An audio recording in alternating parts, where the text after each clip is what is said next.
Bienvenue encore une fois à notre émission sur l'éveil de Jacob. Et comme d'habitude, nous vous invitons toujours à lire notre écriture sur notre sujet. Jacob s'éveilla de son sommeil et il dit: certainement l'Éternel est dans ce lieu et moi je ne le savais pas. Seigneur notre Dieu, nous te disons merci pour nous avoir accordé le privilège de nous incliner devant ta face. Merci de nous avoir autorisé de lire cette parole, puisses-tu l'interpréter pour nous, Seigneur, la vivifier à nos âmes, qu'elle puisse produire les effets pour lesquels tu l'as envoyé, Seigneur. Dans le nom de Jésus-Christ. Amen. Encore une fois, nous allons parler sur l'éveil de Jacob, qui est l'éveil de la conscience. Et nous sommes déjà très avancés où nous avons vu que ce que Dieu nous demandait, c'est de nous éveiller, c'est de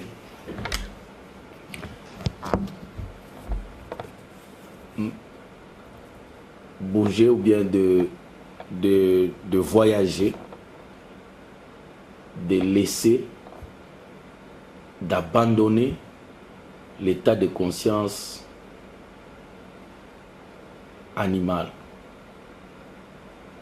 égoïste, de péché, pour aller vers cette conscience de Christ. Et nous avons essayé de voir cela pendant tous ces exposés passés. Alors aujourd'hui, j'aimerais parler de quelque chose avant que nous puissions avancer. Parce que je crois qu'avec les quelques exposés déjà donnés, vous êtes capable, vous avez été capable de saisir la définition de la conscience. Et pourquoi nous devons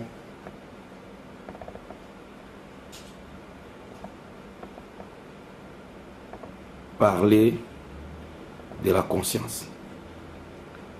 Pourquoi devons-nous étudier la conscience? La conscience est très capitale. Très très capitale. Quelque chose qui est vraiment importante dans votre vie, dans la vie de tout un chacun de nous.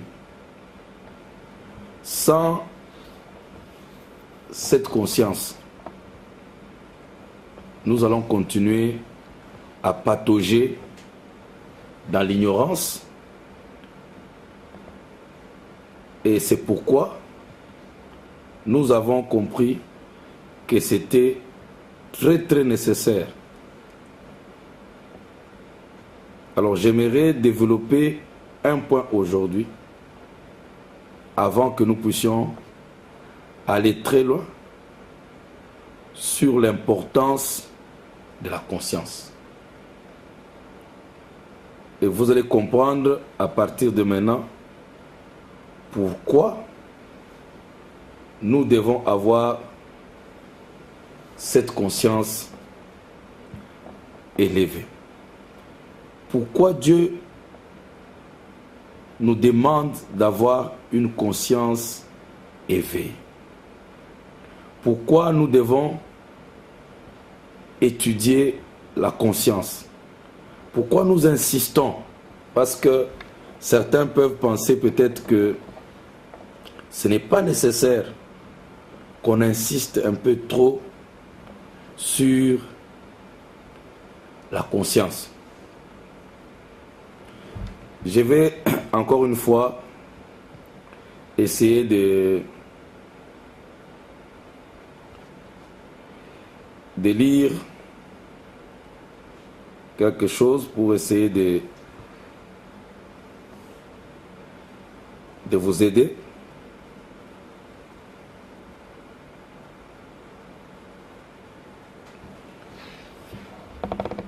Le prophète nous dit ceci. Je crois que je l'ai déjà lu, mais je vais le relire.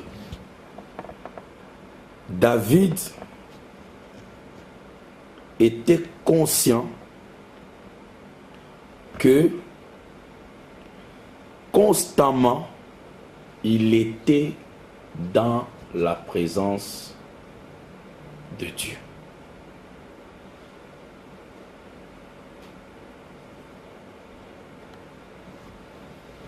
David était conscient qu'il était constamment dans la présence de Dieu. David était conscient. C'est pourquoi Jésus a dit, cherchez premièrement le royaume de Dieu. Cherchez premièrement la domination de Dieu. Cherchez premièrement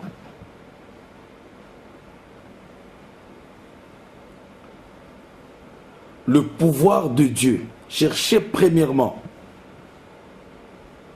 Et c'est ça que Dieu était en train de nous montrer, que nous devons avoir toujours conscience de Dieu. C'est ça, chercher premièrement le royaume de Dieu et sa justice. Donc Jésus était en train de demander aux gens de faire de leur priorité, leur priorité, le royaume ou la conscience de Dieu.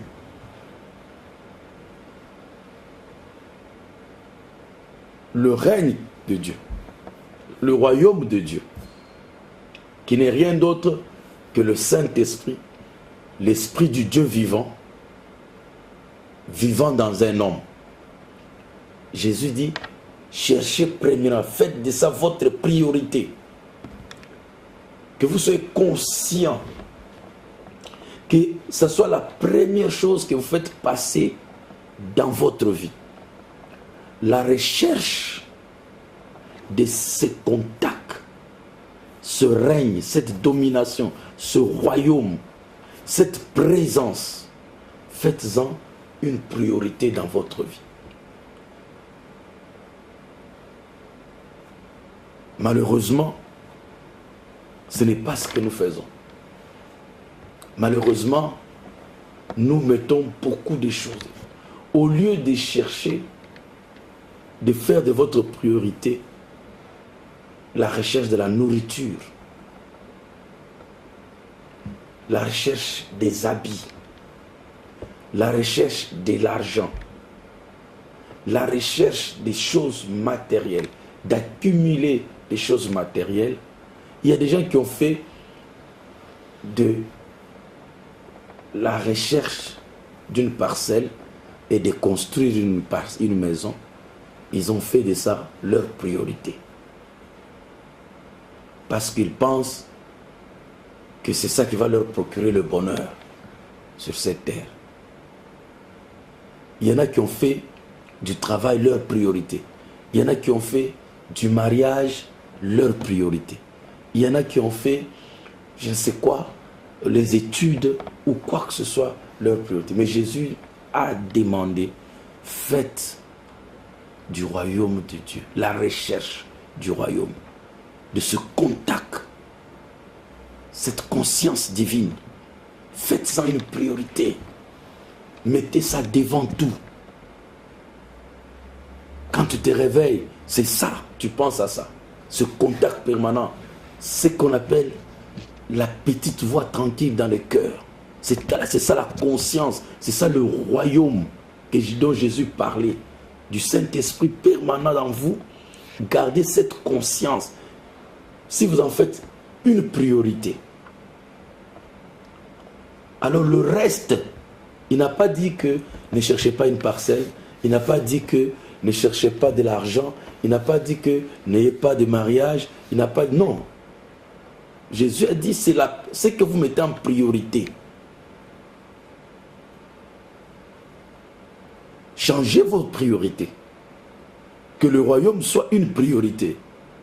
Maintenant, le reste, le travail, l'argent, les maisons, les voitures, ça sera après. Et le reste vous sera donné par-dessus. Parce que quand vous maîtrisez ce contact direct, personnel, avec Dieu, c'est fini. Quand vous établissez ce contact, le reste des choses, vous savez, parce que cette conscience produit tout. Parce que c'est Dieu même. Elle pourra vous dire là où il faut aller, qu'est-ce qu'il faut avoir, comment agir. Elle pourra même, ce sera comme un compagnon. Cette conscience vous protégera des dangers. Ce sera votre conseil. C'est ça qui dit qu'il sera appelé conseiller. Ça veut dire que ce royaume en vous, cette présence divine en vous, cette conscience de Dieu va commencer à vous diriger. Les pas des justes sont conduits par l'Éternel. Elle peut vous dire, n'allez pas ici. Ne faites pas ceci. Combien de gens ont fait d'une parcelle leur priorité et s'est retrouvé qu'ils ont mis l'argent dans une parcelle problématique, qu'ils ont perdu même la parcelle. Combien de gens? Mais s'ils avaient fait du royaume de Dieu leur priorité, et que la petite voix était là, leur ami, et qui lui donnait plus d'importance, la première place, la consulter,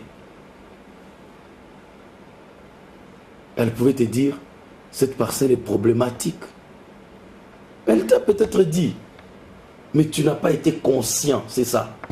Tu n'as pas été conscient. Alors tu mets de l'argent, après tu commences à défiler au tribunal.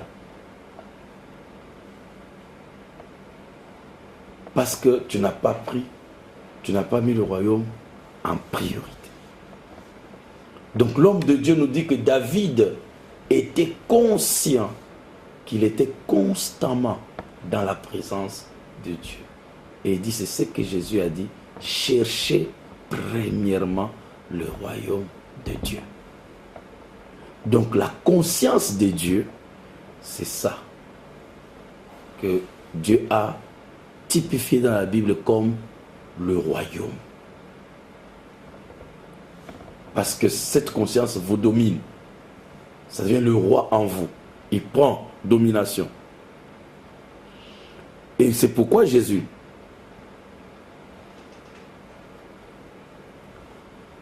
n'a pas dit que ces choses qu'il faisait,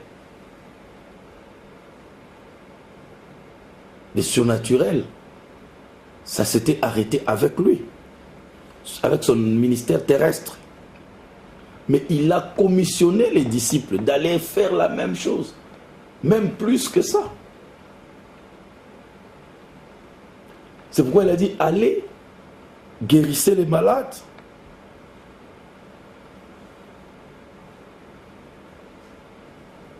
Priez pour les malades. Faites des miracles. Et quand il commence à prêcher, il dit que le royaume de Dieu est venu plus près de vous. Allez dans le monde, prêchez la bonne nouvelle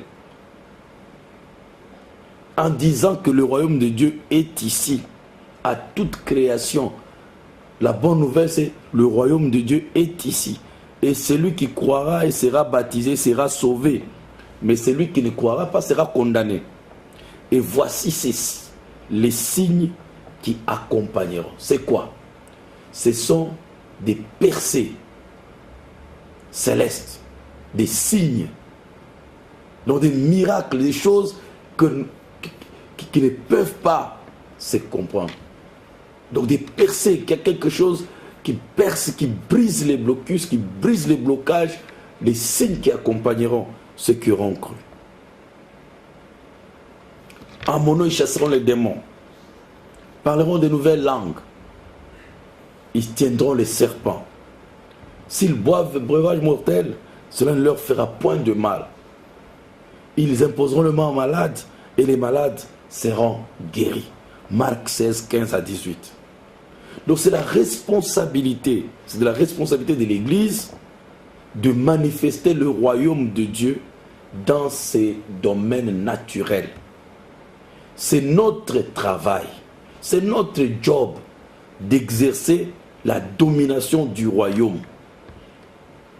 La conscience dont je parle, nous prenons conscience, nous devons agir, nous devons reproduire, démontrer,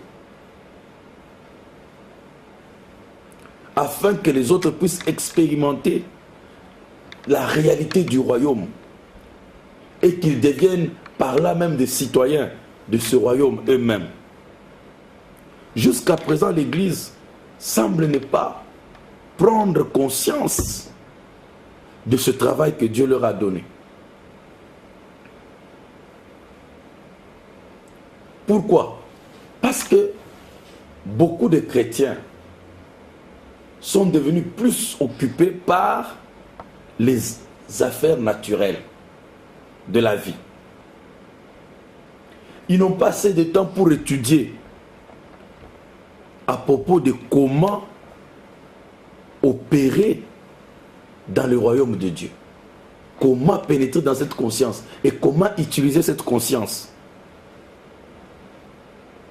Pourquoi devions-nous nous investir nous-mêmes tellement beaucoup dans les choses naturelles,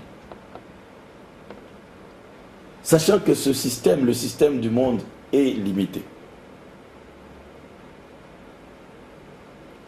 Quand nous arrivons devant des situations difficiles, quand nous arrivons devant des situations impossibles, ce monde naturel n'a pas de réponse pour nous donner. Malgré les médicaments, malgré ceci, à un moment donné, nous sommes bloqués. Cela ne peut pas nous aider. Ce système du monde ne peut pas nous guérir d'une maladie incurable ou résoudre une situation financière, une crise financière qui ne peut pas trouver de solution.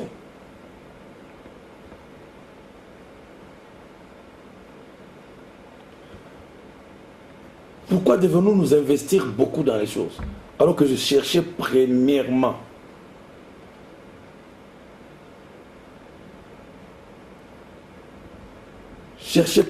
le royaume.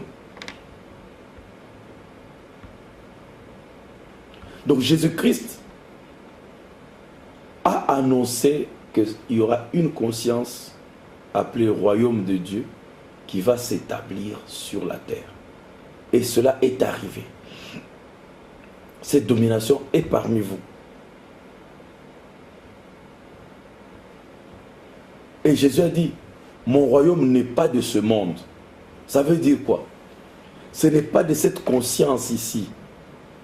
Ça demande une autre conscience plus élevée, une conscience céleste. C'est pourquoi ce monde ne pouvait pas comprendre, ne pouvait pas saisir ce que Jésus était en train de faire. Quand il a dit, le royaume de Dieu est proche, repentez-vous et croyez l'évangile. Jésus était en train de montrer, n'attendez plus, le royaume de Dieu est arrivé. La domination de Dieu est arrivée, son royaume. Entrez là-dedans. La puissance de Dieu est ici pour percer dans toutes ces choses qui sont naturelles. Guérir, délivrer, libérer. C'est en cela que consiste le royaume de Dieu. C'est que nous appelons la conscience de Dieu. Voyez-vous mes frères. Alors Jésus dit, répentez-vous. Et changez votre manière de penser. Métanoïté. Changez votre façon de penser. Le mot qu'il a utilisé, la répentez-vous, c'est métanoïté. Changez votre manière de penser. Changez votre pensée. Arrêtez de penser à votre manière habituelle, comme vous avez l'habitude de penser. Croyez cette bonne nouvelle.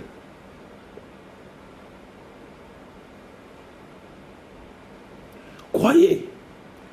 Et Jésus-Christ, dans Luc chapitre 4, il dit, en lisant Ésaïe 61, dit, l'Esprit du Seigneur est sur moi, car il m'a oint pour prêcher la bonne nouvelle, l'évangile, aux pauvres. Il m'a envoyé pour annoncer et délivrer les captifs, afin que les aveugles recouvrent leur vue, pour envoyer libres les opprimés, ceux qui sont piétinés, ceux qui sont brisés, ceux qui sont détruits par les calamités, par les problèmes, pour proclamer une année acceptable pour notre Dieu. Donc le salut. J'ai été loin. Donc je suis là pour manifester la présence de Dieu. Donc l'onction dont Jésus parlait qu'il était loin, c'était le royaume de Dieu qui était en train de se manifester, de s'exprimer dans les choses naturelles. Donc Jésus est venu démontrer, ce n'est pas seulement prêcher la bonne nouvelle, mais démontrer. Il a opéré cette domination de Dieu en prenant autorité sur les mauvais esprits, sur les maladies. Il a guéri, il a ressuscité les morts. Lisez au travers de toute la Bible, vous allez voir comment Jésus a pris contrôle. Il a pu exercer la domination du royaume. Dans la maison de Pierre, il a guéri sa belle-mère. Comment il a chassé les mauvais esprits. Il a purifié les gens de la lèpre. Il a guéri les démons de Gadara, ainsi de suite. Tout ça, c'était la manifestation du royaume sur la terre. Quand nous atteignons la conscience de Dieu, nous reproduisons le Christ sur la terre. C'est ce que Christ a fait ici. Voilà pourquoi il montrait ici l'importance de la conscience. Si nous devenons conscients et nous acceptons ce royaume dans nos vies, voilà ce qui nous attend. C'est ce que Christ a manifesté sur la terre. Je crois que chacun de nous devrait être tenté, attiré par une telle vie, plutôt que d'attendre des solutions naturelles. Parfois, ces solutions ne peuvent pas nous aider. Ces choses du monde, ces systèmes du monde, parfois même ils sont bloqués. Mais Christ est venu nous donner quelque chose d'autre qui va au-delà des choses naturelles, qui agit plus que... Et quand vous regardez ici, la première chose que Dieu nous montre, que la parole de Dieu révèle à propos du royaume de Dieu, c'est que ce royaume est souverain, supérieur, grand. Grand en puissance, en autorité.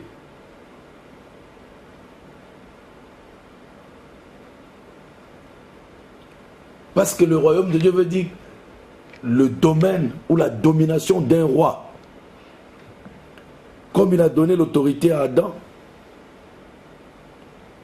dans le jardin d'Éden et qu'il a perdu cela. C'est pourquoi quand Jésus-Christ est venu, avec cette conscience divine en lui, il avait aussi contrôle et domination sur toutes choses.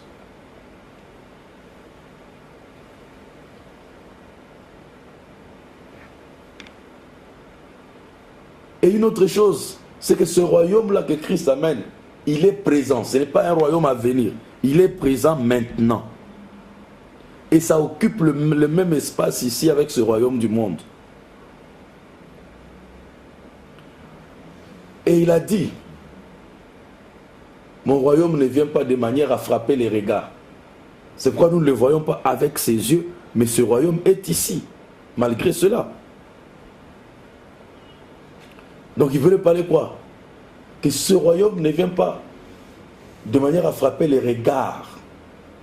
Donc les yeux ici ne saisissent pas ce royaume.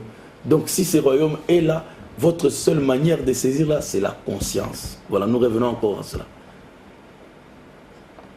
C'est la conscience. Nous l'avons vu ici avec Élisée et son serviteur. Les chars de feu étaient là. Ils avaient entouré partout, ils entouraient Élisée. Mais le serviteur avait peur. Voyez-vous, quand son serviteur a dit, Maître, regarde, nous sommes entourés par une grande armée qui vont nous garder captifs, qui vont nous arrêter. Il a dit, ne crains pas, n'aie pas peur. Car ceux qui sont avec nous sont plus nombreux que eux, que ceux qui sont avec eux.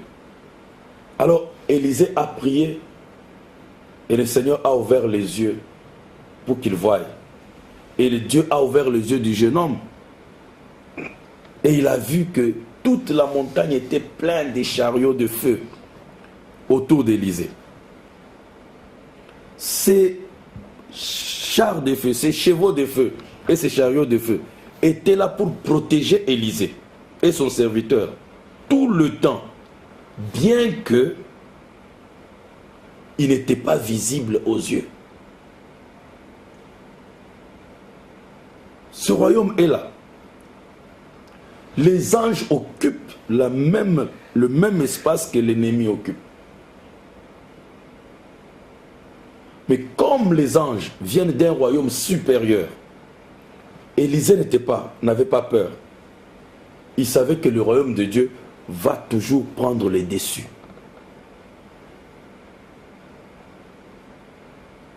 Donc si vous pouvez saisir ça, alors vous comprendrez l'importance d'être conscient, d'avoir la conscience de Dieu, que vous êtes protégé. Quand vous avez la conscience que Dieu est avec vous, le royaume de Dieu est avec vous, les anges sont avec vous. Mais pourquoi l'homme a peur? C'est cette conscience égoïste. Ça entraîne la peur. Mais quand vous êtes dans la conscience de l'amour divin, vous n'avez plus peur parce que les anges sont avec vous. Les anges vous protègent. C'est pourquoi l'amour parfait bannit la crainte. L'amour parfait bannit la peur.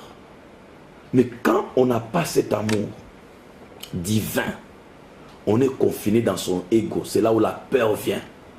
On sent la menace. On tremblote. On se sent menacé. Mais j'aimerais vous demander, vous dire que si vous êtes capable de saisir cette réalité du royaume de Dieu, cette conscience de l'amour divin, alors vous vivrez dans la joie au milieu d'un monde en désordre, un monde pourri.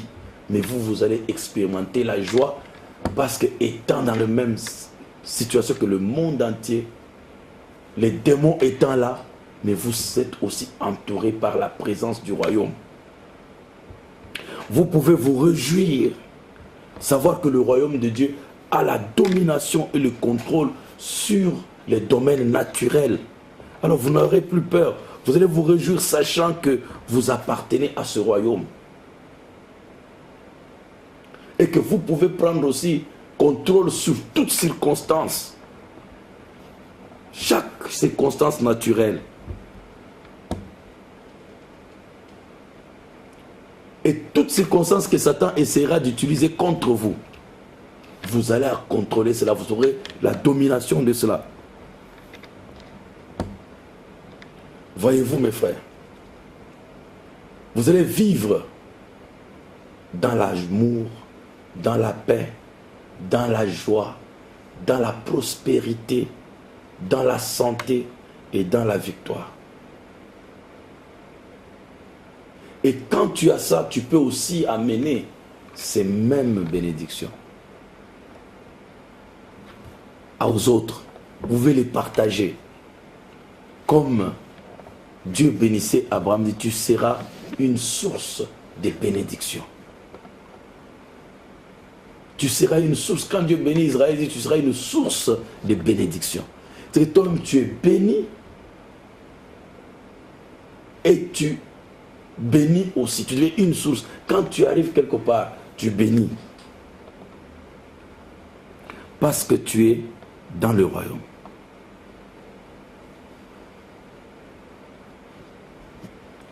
Si vous voyez aujourd'hui les chrétiens vivre comme ils vivent, comme des malheureux, c'est à cause de l'inconscience. Ils sont inconscients du royaume de Dieu.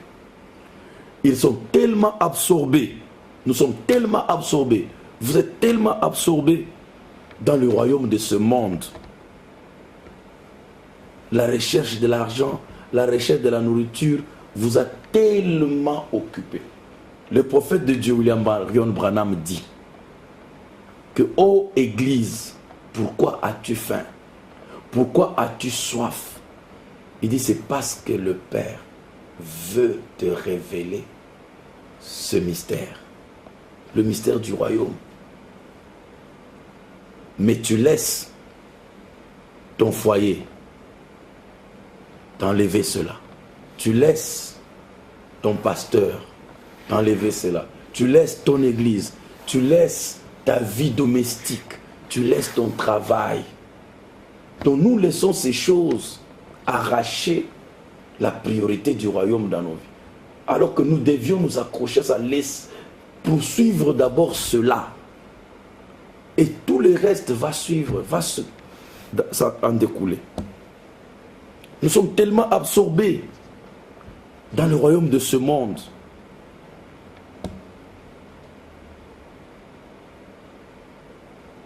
Le monde qu'on peut voir, qu'on peut toucher, au point que nous ne donnons même pas assez de pensée au royaume de Dieu.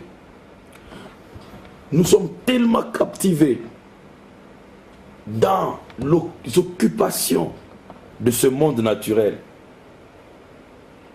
tellement familiers à sa manière d'opérer, de fonctionnement, et nous sommes devenus complètement étrangers aux opérations du royaume. Comment le royaume de Dieu opère.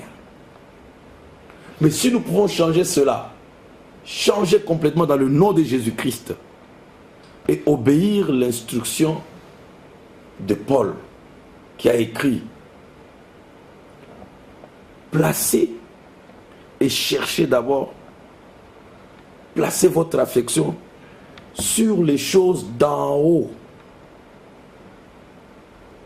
La richesse éternelle, les trésors éternels. Là où Christ le oint est assis à la droite du Père. Placez vos pensées et gardez-les sur ce qui est d'en haut, les choses élevées. Pas sur les choses de la terre. Colossiens 3, versets 1 à 2. Mais étudiez, méditez sur la parole de Dieu pour apprendre ce que la parole de Dieu dit à propos du royaume. Si nous pouvons vraiment devenir des vrais chrétiens qui méditent sur la situation du royaume, sur l'état du royaume, comment le royaume fonctionne. Mes bien-aimés frères, les choses changeront complètement. Ô Église, pourquoi as-tu faim? Pourquoi as-tu soif? C'est parce que le Père veut te révéler ce secret, ce mystère du royaume. Dieu veut te transmettre cette conscience où tu es connecté en permanence avec Dieu. Comme David, je vais être conscient. Comment Comment ça? C'est par cette présence de la petite voix où Dieu te parle, où tu communiques, tu échanges avec Dieu. Dieu parle, toi aussi tu parles. Tu parles à Dieu, il te parle, il t'instruit. Il te dit, ne va pas là-bas, ne fais pas ceci, fais comme ceci. Comme un ami qui marche avec toi, qui t'avertit, qui te dirige, qui t'oriente. Si tu peux chercher, si tu peux cultiver cela, si tu peux t'exercer là-dedans, tu développes cette conscience où Dieu devient comme un homme qui est avec toi, comme tu es avec ton ami, tu es avec ton épouse, tu es avec tes enfants, tu es avec ton plus grand ami ou tes associés. Quand vous marchez ensemble, vous parlez ensemble, vous discutez. Développez premièrement cela. Donnez plus de priorité à cet exercice-là. Donnez plus de priorité à ce travail-là. À apprendre comment marcher avec Dieu, comment écouter Dieu. Vous tranquilliser, tu peux rester tranquille, silencieux, que tu arrives à saisir cette petite voix, tranquille. Si vous pouvez y donner la priorité, si vous pouvez donner la priorité à cette communion avec Dieu, pas seulement prier quand vous êtes à l'église, ou prier les heures de la nuit, et tout ça pour que Dieu vous protège contre les sorciers. Non, vous développez cette amitié, cette marche avec Dieu. Du matin jusqu'au soir. Quand tu te réveilles, jusqu'à ce quand tu te couches. Tu marches avec lui, il te parle, tu en fais de ça une priorité. Premièrement, le royaume de Dieu. Comme David, il voulait être conscient, constamment, que Dieu était avec lui. Qu'il causait avec Dieu, qu'il parlait avec Dieu, qu'il marchait avec Dieu. Si vous pouvez arriver là, mes frères, vous allez voir que toute votre vie va complètement changer. Si vous apprenez, vous voyez les gens qui ont réussi dans leur vie, c'est ces gens qui ont développé cette conscience de cette voix intérieure, de cet instructeur intérieur, de cet enseignant intérieur. Ceux qui ont développé cette conscience permanente, ils sont à l'abri du danger. Parce que cette voix, cet instructeur les avertit du danger qui est devant, les protège contre le malheur, les instruit, parce qu'ils ont appris à développer ce contact, comment écouter, et pas seulement écouter, ils ont appris à obéir, à marcher. Donc la première chose, c'est d'abord être éveillé à sa présence. Se rendre compte, prendre conscience que cette petite voix existe et ce n'est pas n'importe quoi, c'est réellement Dieu en moi. C'est la présence de Dieu en moi. Développer cela. Savoir reconnaître quand elle est là, quand elle parle. Et développer des méthodes, des systèmes à l'inviter et à la garder. Être comme Abraham, notre père, quand Elohim passait. Mais, mes frères, Abraham n'était pas le premier à voir ces trois hommes. Les voisins les ont vus. Les gens de sa ruelle, de son avenue, les ont vus marcher. Mais combien de gens ont été si sensibles comme Abraham pour découvrir que ça c'était Elohim qui passait, ça c'était Dieu? Personne en dehors d'Abraham. Donc Abraham avait cultivé cette manière de détecter la présence de Dieu, de voir que ça c'est Dieu qui passe, de découvrir la présence de Dieu.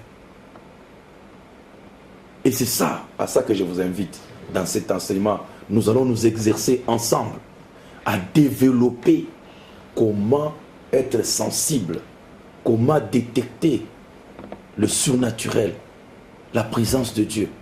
Parfois, Dieu est avec toi dans ta chambre tous les jours, dans ton lit, partout où tu es. Mais tu ne sais pas, tu n'as pas développé, parce que tu es tellement absorbé par les choses du monde. Tu es tellement absorbé par les systèmes du monde que vous ne savez pas, vous ne savez pas détecter, vous ne savez pas découvrir la présence de Dieu, que ça c'est Dieu qui est maintenant en train de me parler. Vous n'êtes pas avisé et vous négligez parfois. C'est après que tu peux te dire, oh, j'ai senti qu'il ne fallait pas faire ça. Mais quand tu sentais là, ce n'était pas que tu sentais, c'était Dieu qui s'était approché de toi. Mais comme tu n'as pas développé cette communion dans le royaume, tu n'as pas développé cette communion avec cette conscience, tu n'as pas développé cela comme David, alors tu manques beaucoup d'opportunités. Parfois Dieu peut te dire, fais ceci, achète ceci, place l'argent là-bas, tu négliges, après tu commences à regretter quand tu vois que tu as perdu une opportunité. Mais si nous pouvons vraiment nous exercer et être prêts, Dieu est toujours là, prêt à nous instruire. Que tu sois un élève, un étudiant, parfois Dieu peut même te dire qu'est-ce qu'il faut étudier à l'avance. Tu n'as pas peut-être besoin de toucher à tout. Il peut te conduire. Si tu es très sensible en tant qu'étudiant, Dieu peut te dire, lis ça, lis ça, lis ça, lis ça. Et quand tu arrives, tu ne lis que ça, tu arrives à l'examen. Combien de fois nous avons eu ces témoignages des enfants de Dieu?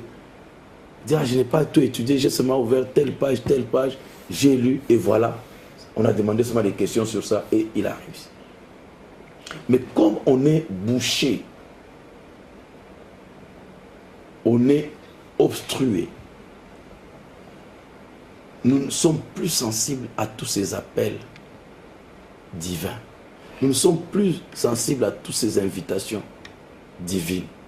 Nous sommes bouchés, complètement bouchés. Mais Dieu vous invite maintenant, mes frères, comme David, à développer cette prise de conscience constante. Développer cette communion avec Dieu. Devenir conscient en permanence. Votre vie changera. Vous aurez une vie de réussite. Si vous pouvez négliger toute autre chose et mettre en priorité le royaume. C'est-à-dire, vous exercer comment entrer en contact avec le royaume. Connaître tout en rapport avec l'homme. Comment le royaume de Dieu opère. Comment ça se passe. Et maîtriser cela. Mettre cela en pratique. Et vivre cela. Vous aurez toujours la réussite. Vous serez comme David. Vous serez comme les prophètes. Vous serez comme Jésus. Vous serez comme Abraham. Vos pas seront dirigés par l'Éternel. Vous aurez une vie victorieuse. Parce que Dieu n'échoue jamais. Et Dieu ne vous conduira jamais dans les échecs. Mais il vous conduira toujours de gloire en gloire. De puissance en puissance. Dieu sera avec vous. Comme il a conduit Moïse, il vous conduira aussi. Comme il a conduit Josué, il vous conduira aussi. Il vous dira qu'est-ce qu'il faut faire, là où il faut aller. Il vous avertira de tous les dangers qui sont devant vous. Il vous évitera toutes ces choses. Et quand le danger, quand le mal tombera sur vous, Dieu vous entoure. Ce royaume de Dieu va vous entourer. Vous protéger comme il a protégé David, comme il a protégé Daniel dans la fosse au lion, comme il a protégé les 3 Hébreux, parce que vous avez développé cette conscience de Dieu dans la communion, dans la relation, dans l'amitié, dans votre marche de tous les jours. Il y a beaucoup de gens qui prient beaucoup, mais qui ne développent pas cette communion intime, permanente, durant toute la journée. Ils ont seulement certaines heures où ils pensent à Dieu, où ils peuvent prier. Mais d'autres heures, ils abandonnent. Mais je vous invite, je crois que vous passerez le royaume de Dieu avant toute chose. Vous chercherez premièrement le royaume de Dieu. Que Dieu vous bénisse.